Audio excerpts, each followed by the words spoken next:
Bonsoir Yves. Est-ce que tu peux nous rappeler les sanctions qui ont été prises à l'encontre de l'USSM suite aux incidents qui ont eu lieu lors du match entre l'USSM féminine et la VGA Saint-Maur? Oui, bonsoir Eric. Oui, on a été condamné par la Fédération française de 2 matchs à huis clos avec sursis donc pour la 2-2 féminine et 1 000 € d'amende qui nous ont été prélevés avant même qu'on ait la notification de la sanction.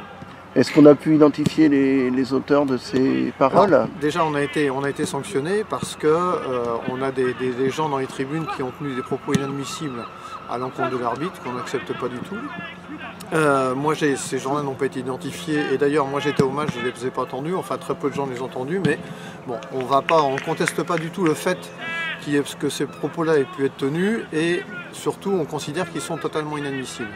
Je me suis tout de suite excusé au niveau de l'arbitre qui avait été insulté ce jour-là et au niveau de la fédération en présentant bien évidemment toutes les excuses du club. On a mené une enquête interne, donc il était hors de question que ce soit le COPSER parce que le COPSER a une tenue qui est toujours à mon avis exemplaire. On a fait un match la semaine dernière avec près de 1400 spectateurs donc, contre le Paris Saint-Germain. Et tu l'auras noté, et comme les personnes qui étaient là, que le COPSER ne fait qu'encourager nos joueurs. Et c'est d'ailleurs ce qu'on a avec leur président Franck et l'ancien président Olivier, c'est ce qu'on a toujours convenu, qu'ils étaient là simplement pour encourager nos joueurs. Donc ils ont une tenue exemplaire. Et malgré tout, on a été condamné par la Fédération française de football. Ouais. Le niveau des sanctions paraît également peut-être un peu élevé au regard de ce qu'on peut voir notamment dans le monde professionnel. Oui, enfin c'est ce qu'on se dit. Alors maintenant, si la Fédération française et notamment la commission de discipline veut s'attaquer à ce sujet-là, on y est plutôt très favorable. C'est-à-dire que quand on regarde les matchs, quand on voit les matchs même de Coupe de France la semaine dernière, quand on entend pendant des minutes et des minutes, là c'était Eder, etc. Enfin, on sait tous ce qui se dit derrière. Qui est entendu forcément par les milliers de spectateurs qui sont dans le stade et par des millions sûrement de téléspectateurs, on se dit qu'il y a quand même des choses qui ne sont pas trop normales dans notre football. Et effectivement, au regard de tout ça, cette sanction-là paraît très lourde.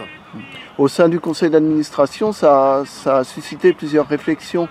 Il y a eu d'ailleurs une réunion exceptionnelle du CA. Est-ce que tu peux nous en dire quelques mots? Oui, on s'est tous réunis déjà parce qu'on considère que la position, enfin tout ça sont des choses qui sont quand même très graves et très lourdes. Parce qu'on essaie de faire ce vrai travail-là, ce vrai travail éducatif, ce vrai travail donc sur les valeurs du football. Et effectivement, donc là on a été sanctionnés, ça nous a effectivement pas fait plaisir et ça nous a montré qu'on avait quand même à travailler. On avait vraiment du boulot à faire pour éviter ce genre de comportement. Donc on a des actions qui sont mises en place pour éviter cela. Sur le conseil d'administration, à l'unanimité, on a donc décidé de ne pas organiser le match qui nous était demandé d'organiser par la Fédération française de football, un match des U20 qui doit se dérouler fin du mois donc à Saint-Malo. On avait d'abord accepté cette proposition d'organiser ce match-là avec plaisir, et quand on a eu cette sanction-là, on s'est dit bon sang, on n'arrive pas déjà à gérer quelques centaines de spectateurs pour notre D2 féminine, ce sera difficile pour nous de gérer un plus gros public, donc on a préféré sortir de cette organisation. Très bien, je te remercie. Didier, est-ce que tu peux nous détailler les mesures qui ont été prises par le club suite aux sanctions et au conseil d'administration qui s'est réuni? Oui, donc effectivement, par rapport à cette problématique de comportement dysfonctionnel sur le terrain, nous avons pris 4 mesures. Tout d'abord, à l'intention des spectateurs, de la rédaction et la diffusion d'une charte de bonne conduite. Ensuite, à l'égard des parents et des plus jeunes, là aussi, la rédaction et la transmission d'une charte de bonne conduite qui sera intégrée à un kit lors de la signature de la licence, qui reprendra cette charte et d'autres éléments comme le règlement intérieur et puis des éléments plus techniques. Troisième action auprès des dirigeants avec une réunion qui a eu lieu déjà dès samedi dernier, durant laquelle nous avons rappelé les événements, rappelé les lourdes sanctions que nous avons eues, mais également qui nous a permis de leur demander d'être notre relais sur le terrain pour contribuer aussi, dans la mesure de leurs moyens, à intervenir de manière la plus rapide possible quand eux-mêmes peuvent constater des comportements inacceptables. Donc rappeler cette notion de relais qui est essentielle pour nous. Et enfin auprès des capitaines des équipes jeunes, masculines et féminines, où important de rappeler aussi le rôle qu'ont les joueurs et les joueuses dans le respect de l'arbitrage et des adversaires.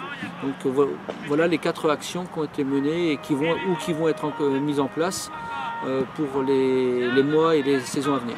Je crois que concernant les réunions des capitaines des équipes jeunes, ça s'est déjà fait. Alors c'était en cours pour une partie, et pour une partie des plus jeunes, et il me reste la partie plutôt adulte à mettre en œuvre, de façon à ce que tout le monde puisse aborder cette fin de saison dans les meilleures conditions. D'accord, je te remercie. Yves, un dernier mot pour conclure cet entretien.